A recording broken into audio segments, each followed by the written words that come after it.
আসসালামু আলাইকুম। বাংলা সংবাদে সবাইকে স্বাগত জানাচ্ছি। আমি চিন্তিয়া হক। শুরুতেই সংবাদ শিরোনাম। আন্দোলনে আহতদের ৫ লাখ টাকা সহায়তা দিলেন তারেক রহমান। জানাবো সরকার জামায়াতের সঙ্গে বিরোধে জড়াবে না বিএনপি। ৭ টুকরো করে রাখা লাশের পরিচয় মিলেছে। শেখ মুজিবের ছবি নামানোর বিষয়ে যা বললেন ফরাদ মোজাহার। এবং সর্বশেষ জানাবো জয় বাংলা স্লোগান দিয়ে যা বললেন সাবেক এমপি সোলাইমান। দর্শক শুনছিলেন সংবাদ শিরোনাম, এখন বিস্তারিত।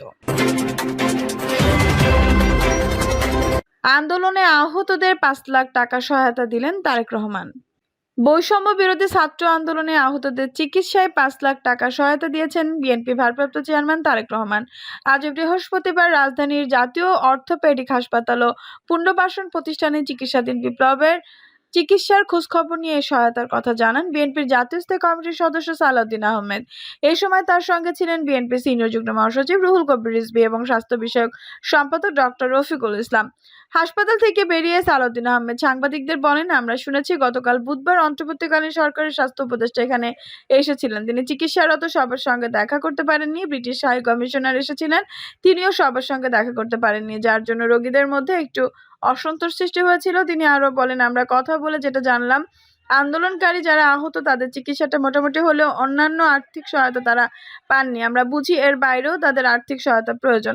সরকারের তরফ থেকে প্রতিশ্রুতি ১ লাখ টাকা তারা পাননি। আমরা সরকারের কাছে অনুরোধ করছি, এটার দায়িত্ব যারা নিয়েছেন তারা যেন এই আর্থিক সহায়তা দ্রুত পৌঁছে দেন। গতকাল বুধবার রাতে বিএনপির ভারপ্রাপ্ত চেয়ারম্যান তারেক রহমান চিকিৎসাধীন আহতদের জন্য ৫ লাখ টাকা পাঠিয়ে তা পৌঁছে দিতে নির্দেশ দিয়েছেন বলে জানান সালাউদ্দিন আহমেদ। তিনি বলেন, সেই টাকা বিএনপির স্বাস্থ্য বিষয়ক সম্পাদক ডক্টর রফিকুল ইসলাম প্রয়োজনীয় অনুযায়ী রোগীদের কাছে বিতরণ করবেন। সালাউদ্দিন আহমেদ বলেন, আমাদের দলের পক্ষ থেকে আমরা ধারাবাহিকভাবে এই সহায়তা অব্যাহত রাখবো। তবে যাদের চিকিৎসা দেশে সম্ভব নয় তাদের তালিকা করে শীঘ্রই বিদেশে উন্নত চিকিৎসার ব্যবস্থা করার জন্য সরকারের কাছে আহ্বান জানাই। বিশেষ করে যারা চোখের আঘাত নিয়ে আছে, দৃষ্টিশক্তি হারিয়ে ফেলেছে, এমনও ইনজুরি আছে এখানে তাদের চিকিৎসা সম্ভব না। সরকার জামায়াতের সঙ্গে বিরোধে জড়াবে না বিএনপি। অন্তর্বর্তী সরকার জামায়াত ইসলামী ও গণ আন্দোলনের ছাত্র নেতৃত্বে ৩টি পক্ষের সঙ্গে এই মুহূর্তে কোনো বিরোধ বা বিবাদে না জড়ানোর কৌশল নিয়েছে বিএনপি। আগামী জাতীয় নির্বাচন সামনে রেখে দলটির এই কৌশল বিএনপি নীতি নির্ধারণী নেতারা মনে করেন সরকারের সঙ্গে সম্পর্ক যেমনই হোক তাদের হাতে রেখে নির্বাচনী সড়ক উঠতে হবে। এই জন্য সরকারের উপর রাজনৈতিক চাপ তৈরির কৌশল বজায় থাকবে। তবে এখনই সরকারের সঙ্গে চরম বৈরতায় যাবে না দলটি। জামায়াতের বেলায় একই কৌশলে, কারণ নির্বাচন জানা গেছে, নির্বাচন প্রশ্নে সরকারের উপর চাপ তৈরির কৌশলের অংশ হিসেবে বিএনপি নতুন বছরে মাঠের কর্মসূচি গুরুতর শুরু চিন্তা করছে। এর আগে তারা রাষ্ট্র সংস্কারের ৩১ দফা প্রস্তাব জনগণের দোরগোড়ায় পৌঁছাতে চায়। এই লক্ষ্যে দলটি শিগগিরই ১০টি বিভাগীয় শহরে দলীয় প্রশিক্ষণ কর্মশালা করবে। তাদের ৩১ দফা সংস্কার প্রস্তাবের মুদ্রিত পুস্তিকা সরবরাহ করবে। মাঠ পর্যায়ে নেতারা এই সংস্কার প্রস্তাবগুলো নিয়ে সারা দেশে গণসংযোগ করবেন। এরপরই মার্চ-এপ্রিল থেকে নির্বাচনের দাবি তুলে মাঠের কর্মসূচিতে নামতে চাইছেন বিএনপি নেতারা। সংশ্লিষ্ট ব্যক্তিরা জানান, এই ধারাবাহিক কর্মসূচির লক্ষ্য অন্তর্বর্তী সরকারের কাছে থেকে দ্রুত নির্বাচনের রোডম্যাপ আদায়। এই নিয়ে বিএনপি নেতারা প্রতিদিনই কথা বলেছেন। ৮ নভেম্বর বিএনপি ঢাকায় যে বড় শোভাযাত্রা করেছে, এর মূল লক্ষ্য ছিল সরকারের উপর নির্বাচনের ব্যাপারে চাপ তৈরি করা। এই শোভাযাত্রার পথ ছিল নয়াপল্টন থেকে জাতীয় সংসদ ভবনের সামনে মানিক মিয়া অ্যাভিনিউ পর্যন্ত।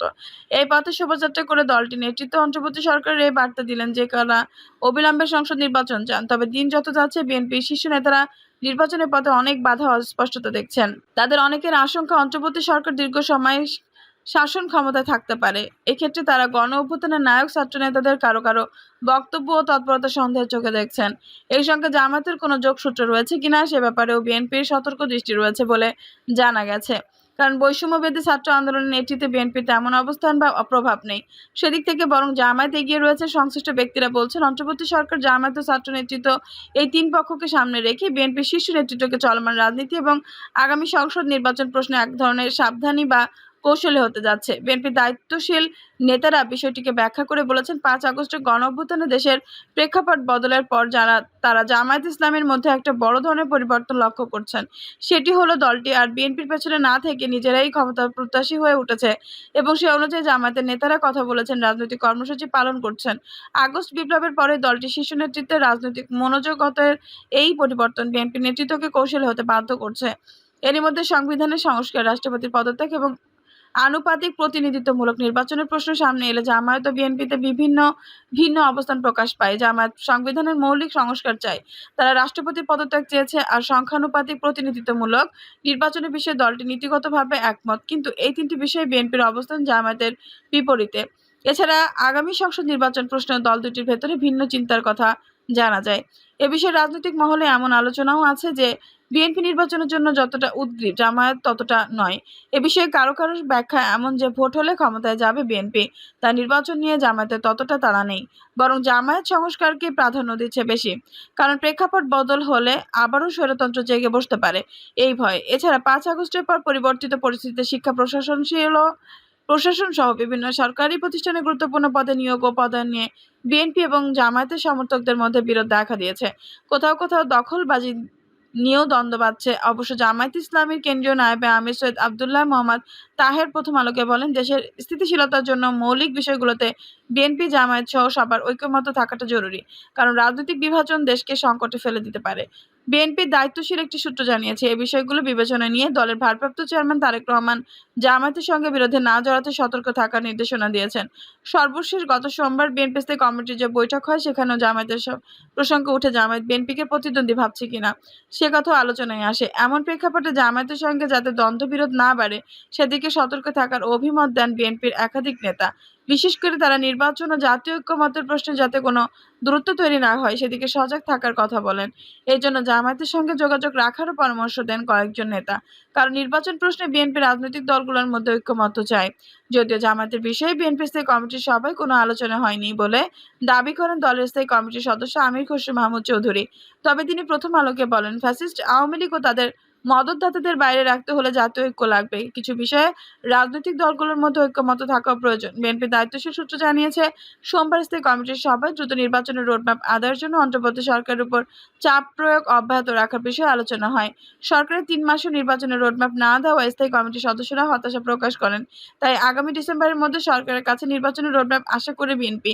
সেটি না হলে মার্চ-এপ্রিলের মধ্যে সংসদ নির্বাচন চেয়ে মাঠের কর্মসূচিতে যাবে দলটি।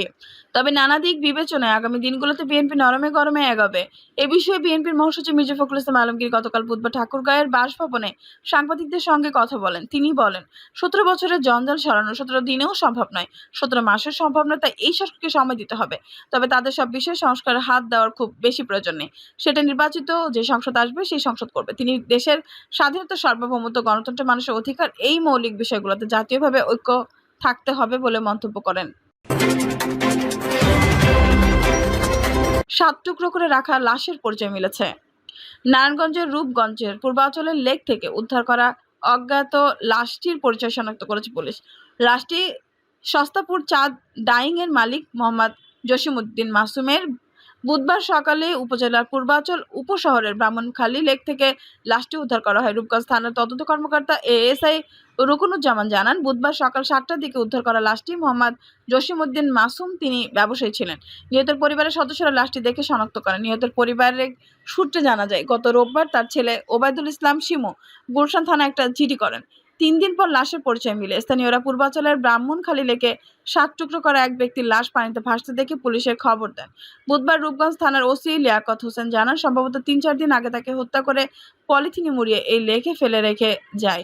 লাশ উদ্ধারের পর নারায়ণগঞ্জের ময়নাতদন্তের জন্য মর্গে পাঠানো হয়। দর্শক, এই ছিল এখনকার সর্বশেষ সংবাদ। নিউজটি ভালো লাগলে অবশ্যই একটা লাইক দিন, কমেন্টে আপনার মূল্যবান মতামত জানান। সবসময় আমাদের পাশে থাকতে সাবস্ক্রাইব করে বেল বাটনটি অন করে রাখুন। ধন্যবাদ।